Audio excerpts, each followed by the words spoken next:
Olá pessoal da análise, vamos falar agora de limites de funções. Definição 35, sejam A um subconjunto dos reais, F uma função de A em R e P um ponto de acumulação de A.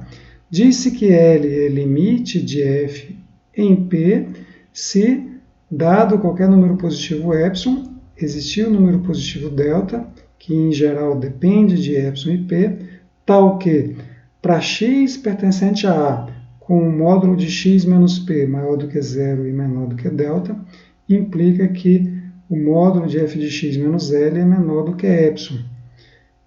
A gente pode denotar nessa definição aqui da seguinte forma: limite de f de x quando x tende a p igual a L, e a gente vai ver mais na frente, né, que esse limite, quando existir, ele é único.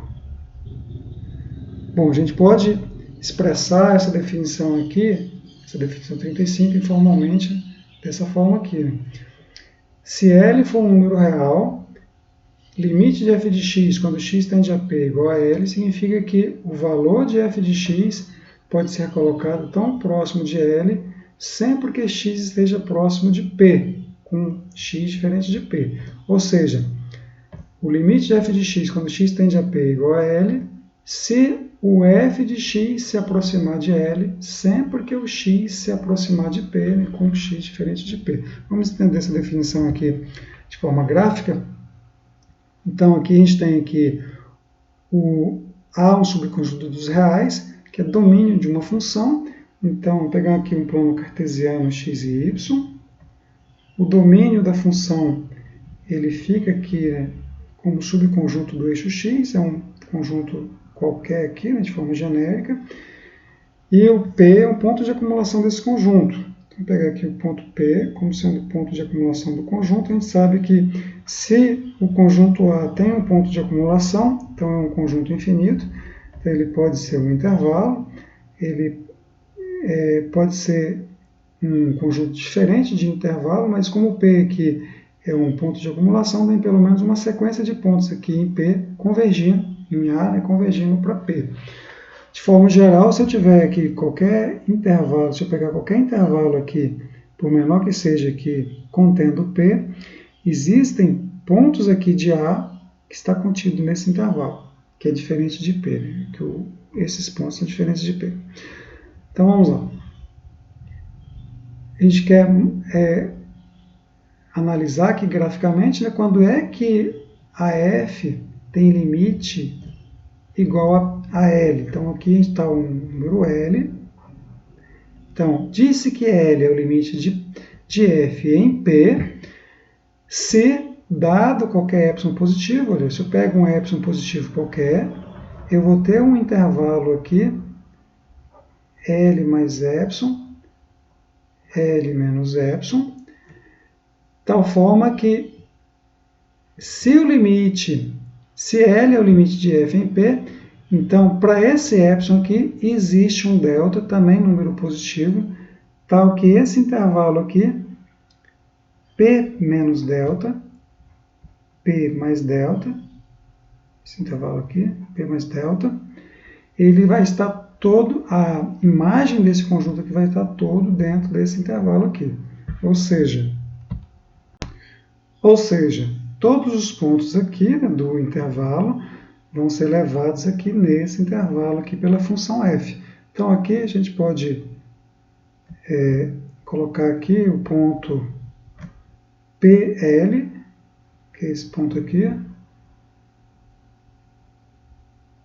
Então os pontos da função aqui, os pontos x, eles vão estar no intervalo, mas não vão ser iguais a P. Então, o ponto aqui, x, aqui é f de x, esse ponto aqui, ele vai estar próximo do ponto, esse ponto aqui vai estar próximo desse ponto aqui, PL. Então, geometricamente é isso. Então, a função, o limite de f em P vai ser igual a L, se dado qualquer epsilon, vou ter o intervalo aqui, existe um delta, que vai depender desse intervalo aqui, né, porque se eu diminuo esse intervalo aqui, eu vou ter que diminuir esse intervalo aqui, Então, o meu delta ele depende de epsilon e, logicamente, depende do P, né, para eu obter aqui esse intervalo, tal que o ponto que está à distância de P menor que delta, ou seja, está nesse intervalo aqui, mas que seja diferente de P, ele é elevado pela f dentro desse intervalo aqui, ou seja, a f de x, a distância de f de x menos L é menor do que epsilon. De modo que o ponto x, f de x, vai estar próximo do ponto P, L, que ele não é necessariamente um ponto aí, do gráfico da função. Então, vamos ao primeiro exemplo. Exemplo 48. O limite da função constante, f de x igual a k, é a própria constante. Então, vamos entender isso aqui algebricamente. Mais precisamente, sejam f uma função de A em R, é uma função dada, que o conjunto A, né, é um subconjunto dos reais, P é um número real, ponto de acumulação de A.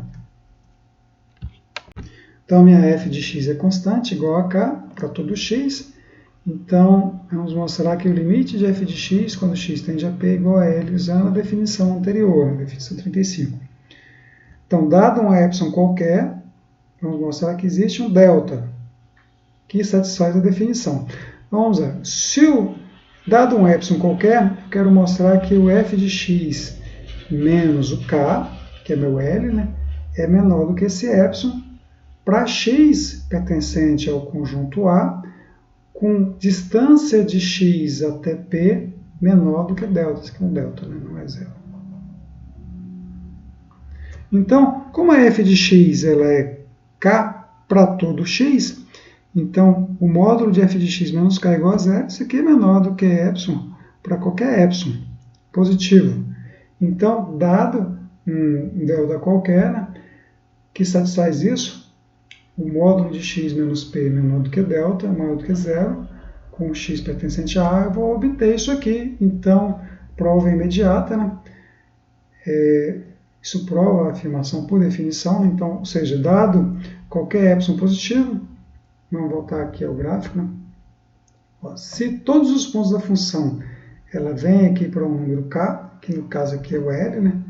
Então, se eu estou aqui sempre nessa altura aqui, posso pegar qualquer delta aqui, que o ponto x vai ser jogado aqui dentro desse intervalo qualquer aqui, porque vai bater exatamente aí no número k. Então, por definição, o limite de f de x quando x tende a p é igual a k, se a função f de x aqui é constante igual a k. Vamos ficar por aqui, próxima aula a gente fala de mais exemplos.